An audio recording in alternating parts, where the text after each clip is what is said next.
اچھا، لوگ وظیفے بڑے پوچھتے ہیں، تو وظیفہ بھی ایک سن لیجئے۔ علماء نے لکھا ہے اسی غزوہ احزاب کے واقعات میں سے پکا وظیفہ، مستند وظیفہ، وہ کیا وظیفہ ہے؟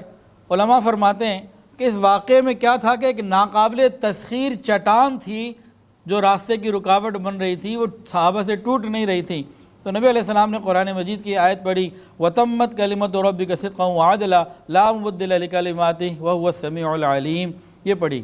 تو علماء فرماتے ہیں کہ کوئی ایسی سخت مشکل ہو اور انسان کثرت کے ساتھ اس کو پڑھتا رہے تو اللہ تعالیٰ اس مشکلات کو ختم فرما دیتے ہیں۔ سورہ انعام آیت نمبر 115 وَتَمَّتْ كَلِمَةُ رَبِّكَ صِدْقًا وَعَدْلًا لَا مُبَدِّلَ لِكَلِمَاتِهِ وَهُوَ السَّمِيعُ الْعَلِيمُ، اور اگر اتنا بھی پڑھ لیں تب بھی کافی ہے۔ وَتَمَّتْ كَلِمَةُ رَبِّكَ صِدْقًا وَعَدْلًا لَا مُبَدِّلَ لِكَلِمَاتِهِ، یہاں تک بھی پڑھ سکتے ہیں۔ وَهُوَ السَّمِيعُ الْعَلِيمُ پڑھیں آپ کی مرضی، نہ پڑھیں آپ کی مرضی، کوئی بھی مشکل حالات ہوں اس کو کثرت سے پڑھیں۔ آسانی سمجھنا چاہتے ہیں تو ہر نماز کے بعد اس کو 21 دفعہ پڑھ لیں، ہر نماز کے بعد 21 دفعہ پڑھ لیں، اللہ تعالیٰ راستے کی مشکلات کو انشاءاللہ تعالیٰ دور فرما دیں گے۔